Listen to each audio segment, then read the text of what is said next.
So guys अभी का time हो रहा है 6 o'clock एंड बाहर का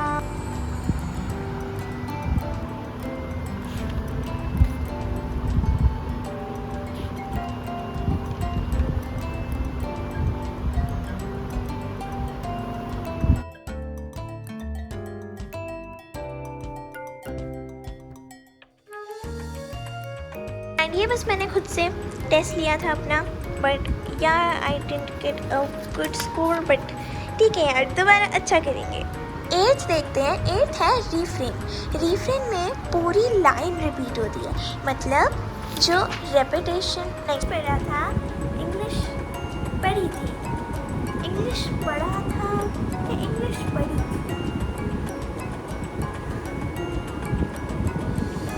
आप लोग बताओ कमेंट सेक्शन में कि कल मैंने इंग्लिश पढ़ी थी या कल मैंने इंग्लिश पढ़ा था। मैंने इंग्लिश में कंप्लीट करे थे पोएटिक डिवाइसेस।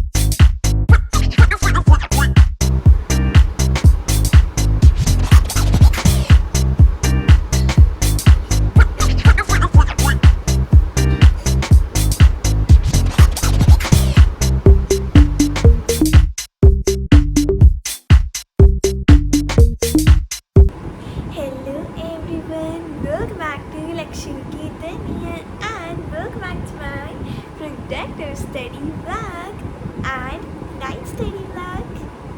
ये पीछे डैडी के कपड़े जो रखे हैं। So guys अभी का टाइम हो रहा है 2 o'clock एंड वैसे तो मैं 1 o'clock तक पढ़ने बैठ ही जाती हूँ, बट आज मेरे को एक बहुत ही ज़्यादा इम्पॉर्टेंट काम करना था।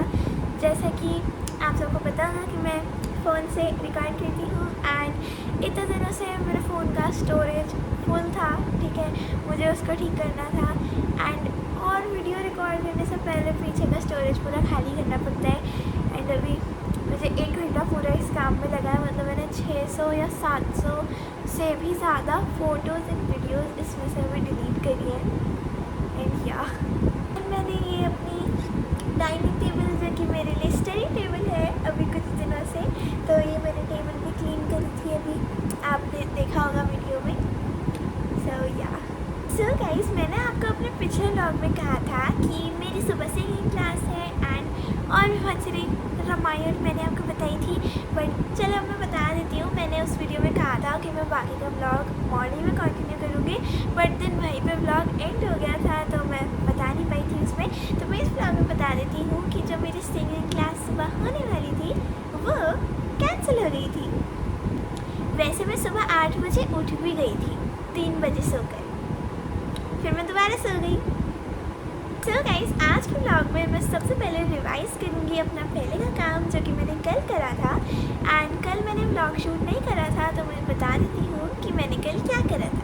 तो कल मैंने इंग्लिश पढ़ा था, इंग्लिश पढ़ी थी, इंग्लिश पढ़ा था या इंग्लिश पढ़ी थी। कल मैंने इंग्लिश पढ़ा था, कल मैंने इंग्लिश पढ़ी थी।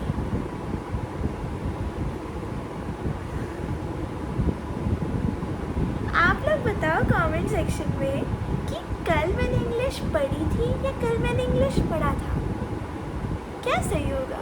एनीवेज गाइस इंग्लिश पढ़ा था या पढ़ी थी, मैंने इंग्लिश में पढ़ा था। अब मैं पढ़ा था कह रही हूँ, पता नहीं। मैंने इंग्लिश में कंप्लीट करे थे पोएटिक डिवाइसेस। सो गाइस ये रहा मेरा इंग्लिश का रजिस्टर। तो गाइस मैं अपने स्टडी सेशन की स्टार्टिंग करूँगी इन पोएटिक डिवाइसेस को रिवाइज करके। तो जैसे कि मेरे कंप्लीट हो ही गए थे कल, तो आज मैं बस इन्हें रिवाइज करने वाली हूँ। इंग्लिश में ये करूँगी आज एंड उसके बाद मैं पढ़ूँगी मैथ्स का लेक्चर 3। तो गाइस चलो जल्दी से इंग्लिश पढ़ लेते हैं, उसके बाद मैं मैथ्स पढ़ूँगी। सो इंग्लिश में मैं रिवाइज करने वाली हूँ पोएटिक डिवाइसेस एंड ये मैंने टोटल आई गेस 22 या 23 पढ़े हैं, मतलब आई गेस इतने ही है मेरे सिलेबस में। एंड या तो चलो मैं आपको एक एक करके बताती हूँ इनके बारे में। तो पहला जो मैंने पोएटिक डिवाइस पढ़ा है, अरे यार हाँ, तो जो पहला मैंने पोएटिक डिवाइस पढ़ा है उसका नाम है राइम स्कीम। तो the rhythm bored in the poetry. तो इसका मतलब बस ये होता है कि जो रिदम होती है पोएट्री में या किसी पोएम में, उसको राइम स्कीम कहते हैं।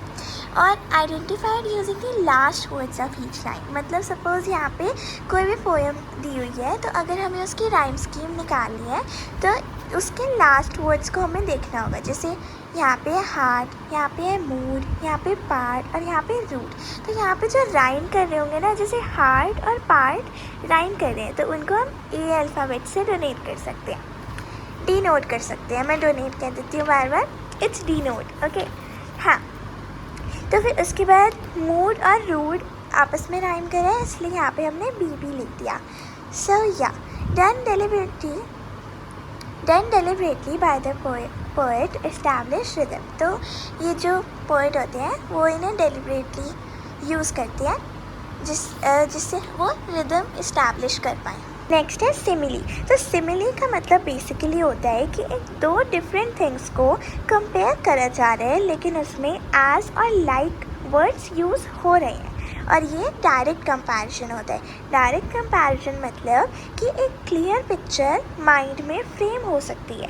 मतलब सपोज़ हमने कहा कि एज वार्म, एज सन, एज सिली, एज फन। तो ये एक सॉन्ग भी है, ठीक है। तो सपोज़ हमने ऐसा कहा, तो हम यहाँ पे माइंड में हम एक इमेज वो कर सकते हैं, डिपिक्ट कर सकते हैं, एक फ्रेम कर सकते हैं, इमेज या पिक्चर एक फ्रेम कर सकते हैं अपने माइंड में कि वार्म है एज सन। तो हम माइंड में पिक्चर सोच सकते हैं ना।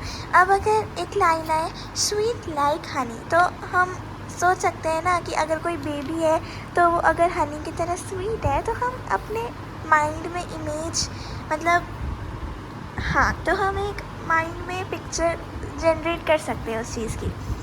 देन थर्ड आता है मेटाफर। मेटाफर थोड़ा बहुत सिमिली जैसा ही होता है, लेकिन एक मेजर डिफरेंस होता है। मेजर डिफरेंस ये होता है कि इसमें डायरेक्ट कंपैरिजन यूज़ नहीं होता है, इसमें इनडायरेक्ट कंपैरिजन यूज़ होता है। और कंपैरिजन तो होता है, लेकिन एज और लाइक वर्ड्स यूज़ नहीं होते। फॉर एग्ज़ाम्पल हम यहाँ पे देख सकते हैं चिमनी फॉर अ नोज़। अब जैसा कि इनडायरेक्ट कंपैरिजन है, तो हम एक क्लियर पिक्चर फॉर्म नहीं कर सकते, एक क्लियर पिक्चर फ्रेम नहीं कर सकते। तो अगर हम कह रहे हैं चिमनी फॉर अ नोज़, तो उसका मतलब रियल में ये थोड़ी है कि नोज़ की जगह पे चिमनी लगी है, उसका मतलब ये नहीं है उस सेंटेंस का, ठीक है। अब अगर अगली लाइन है she is got a heart of gold, तो अगर हम कहें तो ऐसा नहीं है कि उसका हार्ट सच में गोल्ड का है ना। तो एक क्लियर पिक्चर फ्रेम नहीं कर सकते हम इसमें, ठीक है। तो इस लाइन का बेसिकली मतलब है कि उसका हार्ट बहुत ज़्यादा प्योर है, बहुत ज़्यादा प्रेशियस है, ठीक है। तो या and then it's written like he is a couch potato. अब इसका मतलब ये तो नहीं है कि वो जो पर्सन है वो सच में एक पोटैटो है ना भाई। तो काउच पोटैटो मीन्स कि वो बहुत लेज़ी है। तो मैंने सिमिली और मेटाफर का डिफरेंस भी लिखा है कि यहाँ पे डायरेक्ट कंपैरिजन, यहाँ पे इनडायरेक्ट कंपैरिजन। यहाँ पे क्लियर पिक्चर फ्रेम हो रही है और यहाँ पे कैनॉट फ्रेम ए क्लियर पिक्चर। और यहाँ पे जो कंपैरिजन होता है वो लाइक और एज को यूज़ करके होता है, और यहाँ पे लाइक और एज यूज़ नहीं होते। फोर्थ देखते हैं पर्सोनिफिकेशन। अब पर्सोनिफिकेशन थोड़ा सा फ़नी इन द सेंस कह सकते हो, क्योंकि इसका मतलब है giving human qualities to non human things. अब अगर हम किसी नॉन ह्यूमन थिंग को ह्यूमन क्वालिटीज़ दे दें, हम यहाँ पे नॉन लिविंग नहीं कह रहे, हम यहाँ पे नॉन ह्यूमन कह रहे हैं। नॉन ह्यूमन मतलब लिविंग बीइंग हो सकता है बट ह्यूमन नहीं होगा। अब suppose the moon lazily climb the sky. अब भाई मून तो नॉन ह्यूमन थिंग है ना, और लेज़िली क्लाइंब्ड, अब भाई वो तो एक ह्यूमन एक्टिविटी है। तो बस ये पर्सोनिफिकेशन का एग्जाम्पल है। फिर है the sun kissed me while I was clicking a picture. अब इस सेंटेंस का मतलब है कि जब आई वाज क्लिकिंग पिक्चर्स, मतलब जब सन के सामने पिक्चर खींच रहे थे तो सन की रोशनी फेस पर आ रही थी। लेकिन इसमें क्या लिखा है, सन किस्ड मी। तो किस तो एक सन किस भरा कैसे कर सकता है ना भाई, जल ही जाएगा पर्सन वो अगर किस कर भी दिया तो, ठीक है। तो ये बस यही है कि इसमें नॉन ह्यूमन थिंग को ह्यूमन क्वालिटीज़ दी जा रही है। उसके बाद है द सिटी नेवर स्लीप्स। अब भाई स्लीपिंग तो एक ह्यूमन थिंग है ना, ह्यूमन क्वालिटी है, और जो सिटी है वो तो एक नॉन ह्यूमन थिंग है ना, तो या।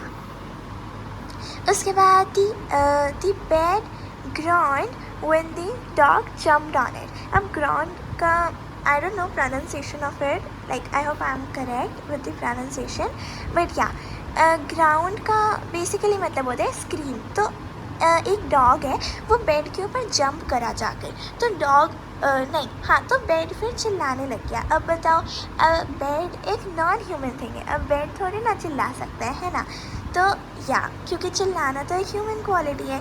सो या, that's it for the personification. अगर हम फिफ्थ की बात करें तो वो है एलिट्रेशन।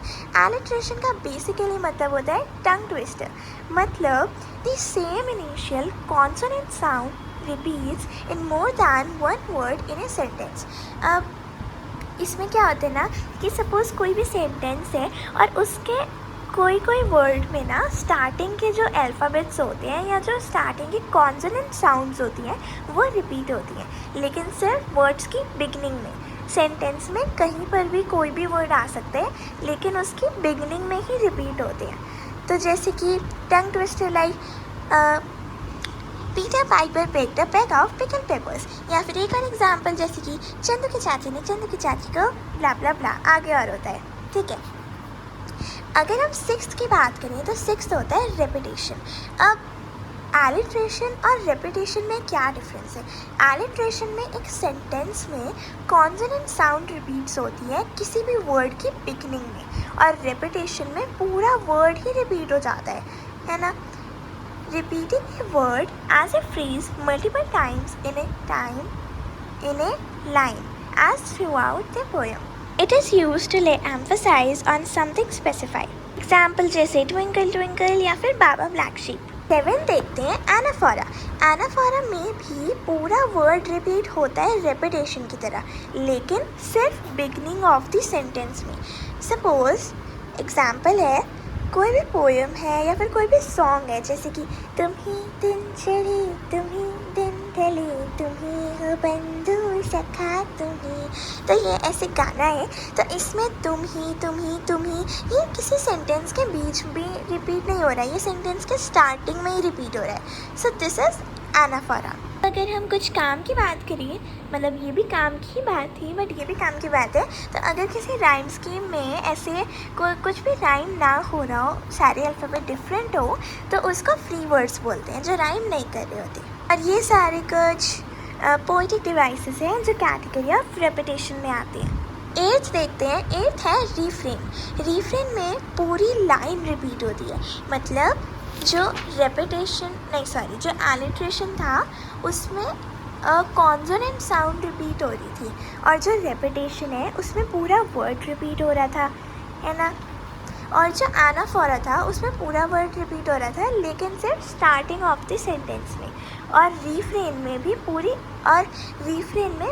लाइन रिपीट हो रही है, वर्ड नहीं, पूरी line. Okay, so repetition of A line और मोर दैन वन लाइन, मतलब एक लाइन भी हो सकती है या एक लाइन से ज़्यादा भी हो सकती है। जैसे कि यहाँ पे एक पोएम दी हुई है या जो भी है, एंड ये इसमें एक ही लाइन बहुत बार रिपीट हो रही है, लेकिन रेगुलर इंटरवल्स में। तो ये एक और रीफ्रेन की बात होती है कि रेगुलर इंटरवल्स पे ही लाइन रिपीट होती है। यहाँ पे रेपिटेशन और रीफ्रेन का डिफरेंस भी है कि इसमें रेपिटेशन में वन वर्ड या फिर एक फ्रेज रिपीट होता है, और रीफ्रेन में एक पूरी क्लॉज या पूरी लाइन रिपीट होती है। इस वाले में रेपिटेशन में कोई स्पेसिफिक इंटरवल नहीं होता, बट इसमें डेजिग्नेटेड इंटरवल होता है रीफ्रेन में। एंड इसका एग्जाम्पल ट्विंकल ट्विंकल, और इसका एग्जाम्पल वही जो लंबा सा यहाँ पर भी लिखा था। 9th है consonants. Repeating the same consonant sound in more than a word in a sentence. अब इसमें कॉन्सोनेंट साउंड रिपीट हो रही है, लेकिन इसकी कोई भी फिक्स्ड पोजीशन नहीं है, मतलब एक वर्ड में कहीं पर भी ये कॉन्सोनेंट साउंड रिपीट हो सकती है। जैसे कि Mike likes his new bike. अब यहाँ पे के साउंड के है ना। तो इसकी साउंड वर्ड में कहीं पर भी आ सकती है। जैसे इस वर्ड में के की साउंड मिडिल में आ रही है, मतलब मिडिल से थोड़ा लास्ट में आ रही है, ठीक है। इस वाले में मिडिल में आ रही है, इन दोनों में आ ही नहीं रही है, और इसमें भी ऐसा मिडिल से थोड़ा इधर साउंड आ रही है, ठीक है। सो या एलिट्रेशन और कॉन्सोनेंट्स में क्या डिफरेंस है। सो गाइस, एलिट्रेशन में कॉन्सोनेंट साउंड्स रिपीट होती है सिर्फ स्टार्टिंग ऑफ वर्ड्स में। एलिट्रेशन क्या था? एलिट्रेशन था टंग ट्विस्टर, जैसे कि शी सेल्स अरे यार गलत बोल दिया। हाँ, जैसे कि she sells sea shells on the sea shore. Consonants में स्टार्टिंग वर्ड्स में कॉन्सोनेंट साउंड्स नहीं आ रही, बट वर्ड्स के बीच में कहीं पर भी आ सकती है। नेक्स्ट है एशोनेंट्स। तो एशोनेंट्स में ना वॉवल साउंड रिपीट होती है। जैसे यहाँ पे तो बीच में कहीं पर भी कॉन्सोनेंट्स में ऐसे कोई भी साउंड रिपीट हो रही थी, बट एशोनेंट्स में ये फिक्स्ड है कि वॉवल साउंड ही रिपीट होगी, जैसे कि ए ई आई ओ यू। तो इसमें भी जो प्लेसमेंट होती है साउंड की वो फिक्स नहीं होती कॉन्सोनेंट्स की तरह। बस डिफरेंस इतना है कि इसमें वॉवल साउंड यूज़ होती है, जैसे कि the rain in Spain mainly stays on the plains. तो यहाँ पे ए की साउंड बहुत बार आ रही है। नेक्स्ट है ओनोमैटोपिया। ओनोमैटोपिया का मतलब, जैसे कि मैंने इस टेबल पे आपको कुछ आवाज़ सुनाई थी, टक टक टक टक, तो बस इसी साउंड को ओनोमैटोपिया कहते हैं। Using the real sound word produce from something. तो अगर स्प्लैश की बात करें, तो अगर वाटर के अंदर कुछ डालोगे तो स्प्लैश करके आवाज़ आएगी।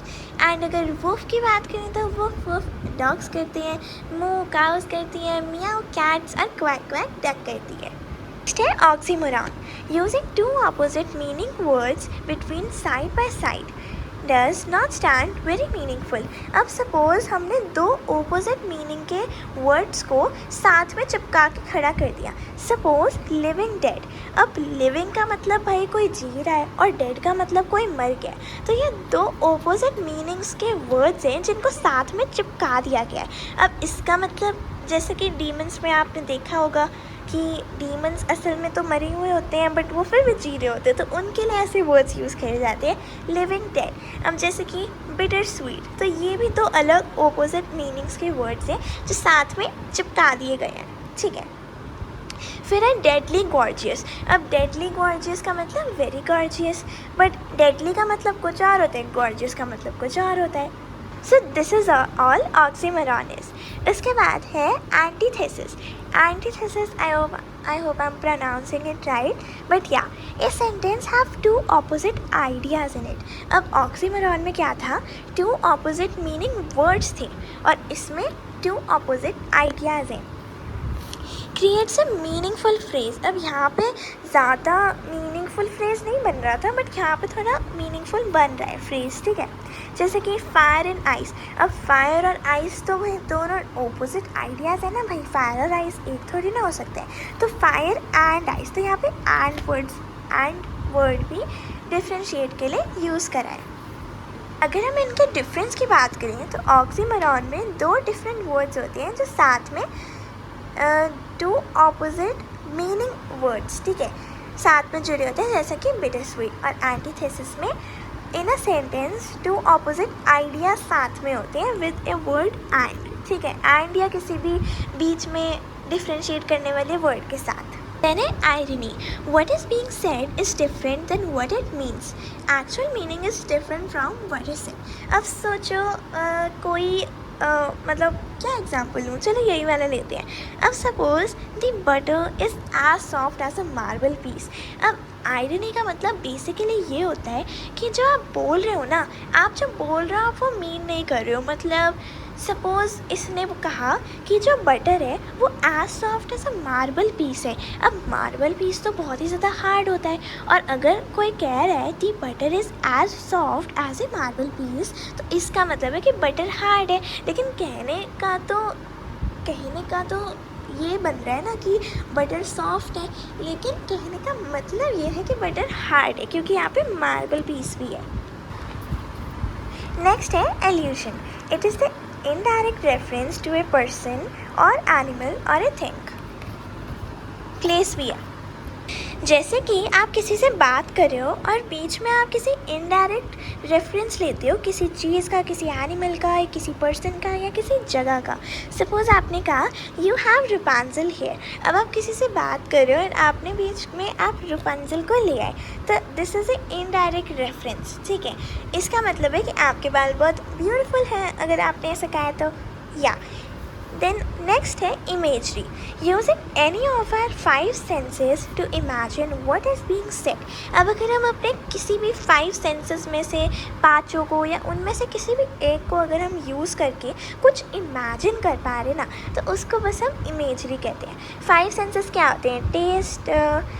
Test, hearing, vision and smell, है ना। तो ऐसे होते हैं vision, hearing, smell, touch and taste. So suppose आपने कहा she smells like a garden of roses, तो इसमें स्मेल्स वर्ड है, तो स्मेल्स भी हमारा, स्मेल करना भी हमारा one of the sense, 5 senses में से आता है। तो या दिस इज़ इमेजरी।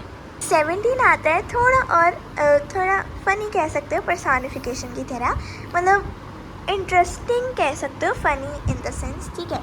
तो हाइपरबोल भी थोड़ा इंटरेस्टिंग है, जैसे कि दिस डील्स विद एग्जैजरेशन। मतलब सपोज़ आप किसी बात को बहुत ही ज़्यादा एग्जैजरेट करके, बहुत ही ज़्यादा बढ़ा चढ़ा के कह रहे हैं ना, तो उसको हाइपरबोल कहते हैं। तो अगर आप इसको हिंदी में सोचो तो हाइपरबोल, थोड़ा थोड़ा याद करने में इजी होता है।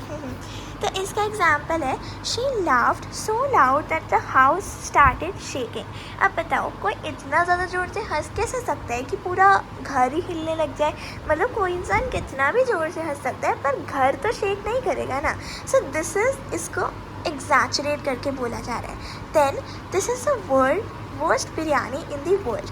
अब ऐसा तो है नहीं ना कि पूरे वर्ल्ड में ऐसा ऐसा बिरयानी उसने, जो ये पर्सन कह रहा है उसने ऐसा तो नहीं है कि पूरे वर्ल्ड में बिरयानी खाई हो हर जगह की, कि उसने कह दिया कि ये worst biryani in the world है। तो हाँ, इसको भी बस एग्जैचुरेट करके कहा जा रहा है। एंड ये बस मैंने खुद से टेस्ट लिया था अपना, बट या I didn't get a good score, but ठीक है यार, दोबारा अच्छा करेंगे। देन है एपोस्ट्रॉफी या ओके। सो इसमें क्या होता है ना, जो पोइट होता है वो एक एब्सेंट फिगर को एड्रेस करता है। मतलब जो एब्सेंट ही है वो एक नॉन लिविंग थिंग भी हो सकता है या फिर कोई ऑर्गेनिज्म भी हो सकता है। जैसे कि when Juliet cries out Romeo, oh Romeo Romeo, तो ऐसे वो किसी इंसान को बुला रही है और बट वो उस सीन में एब्सेंट है। तो this is just apostrophe. Then है सिनेक्डो। तो सिनेक्डो का मतलब क्या होता है ना, uses a part of something to refer to the whole thing. अब सपोज किसी ने कहा she got some new wheels. अब वो सीधा सीधा भी कह सकती थी कि उसने नई कार या बाइक खरीदी है, या फिर कुछ और भी हो सकता है व्हील्स का, बट उसने कहा I got some new wheels. तो इसमें एक पार्ट बताया गया किसी चीज़ का to refer the whole thing. अब आ गया she knows how to play the strings well. अब स्ट्रिंग से हमें पता चले कि यहाँ पे गिटार की बात हो रही है। वो सीधा साधा कह सकती थी कि उसे गिटार बजाना आता है, लेकिन उसने कहा स्ट्रिंग्स, तो यहाँ पे सिनेक्टिव आ गया। देन है symbolism, using something to refer to a specific idea, meaning और कॉन्सेप्ट। सपोज किसी चीज़ को रेफ़र करा गया कुछ स्पेसिफिक आइडियाज़ को एक्सप्रेस करने के लिए, ठीक है। जैसे कि लिपस्टिक टू रिप्रेजेंट, डिफाइंस और स्ट्रेंथ इन वुमेन। नेक्स्ट है मेटोनिमी या। अब ये भी थोड़ा सा इंटरेस्टिंग है, जैसे this device used a closely related term to refer idea और कॉन्सेप्ट। वैसे तो सारी पोएटिक डिवाइसेस इंटरेस्टिंग है, बट जिनके लिए मैं कह रही हूँ इंटरेस्टिंग, तो वो थोड़े ज़्यादा हैं, ठीक है। तो अब फॉर एग्जाम्पल इसमें कहा गिव मी अ हैंड। तो इसका मतलब ये नहीं है कि तुम किसी का हाथ काट के उस बंदे को दे दोगे जाके, ठीक है। इसका मतलब ये नहीं है, इसका मतलब है means to give someone help. तो अगर कोई इंसान गिरा हुआ है और अगर उसको उठाना है, तो अगर ये कह रही है गिव मी अ हैंड, तो वो हाथ काट के नहीं मांग रही है, वो बस हाथ देने को मांग रही है, ठीक है। तो this one is correct, this one is wrong. अब यहाँ पे सिनेक्टो और मेटानिमी में डिफरेंस है कि सिनेक्टो में जो वन ऑब्जेक्ट होता है उसका एक पार्ट यूज़ करा जाता है रेफ़र करने के लिए होल ऑब्जेक्ट का, एंड इसमें क्लोजली रिलेटेड वर्ड यूज़ करा जाता है टू एक्सप्रेस ए कॉन्सेप्ट। जैसे कि यहाँ पे स्ट्रिंग्स को गिटार के लिए यूज़ करा और यहाँ पे गिव मी हैंड को हेल्प मी की तरह यूज़ करा। उसके बाद हमारा लास्ट पोएटिक डिवाइस, मैं बोलते बोलते भी थक गई, इतना सारा हाँ, तो हमारा जो लास्ट पोएटिक डिवाइस है वो है ट्रांसफर्ड एपिथेट। सो इसका मतलब होता है it is used to describe a noun in a sentence by adding in an adjective. तो इसमें अगर सपोज आपने किसी को कहा हैप्पी बर्थडे या कहा ग्लूमी इवनिंग, मतलब बहुत ही सैड इवनिंग, हैप्पी बर्थडे के साथ ये मैच नहीं करी ग्लूमी इवनिंग, बट ठीक है यार, हैप्पी बर्थडे से याद आया मेरा बर्थडे आने वाला है। इसमें सोच रही थी कि मैं अपने बर्थडे वाले दिन लाइव आऊँगी पिछले साल की तरह। सो या अगर आप चाहते हो कि मैं अपने बर्थडे पे लाइव आऊँ तो मुझे कमेंट बॉक्स में ज़रूर बताना।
सो गाइस, मेरा पॉलिनॉमियल चैप्टर का लेक्चर 3 हो गया है कंप्लीट, एंड अभी का टाइम हो रहा है 5 o'clock, लाइक ऑलमोस्ट 5 o'clock। अभी हो रहा है 4:50 एंड या सो गाइस, अभी मैं पढ़ने वाली हूँ हिंदी।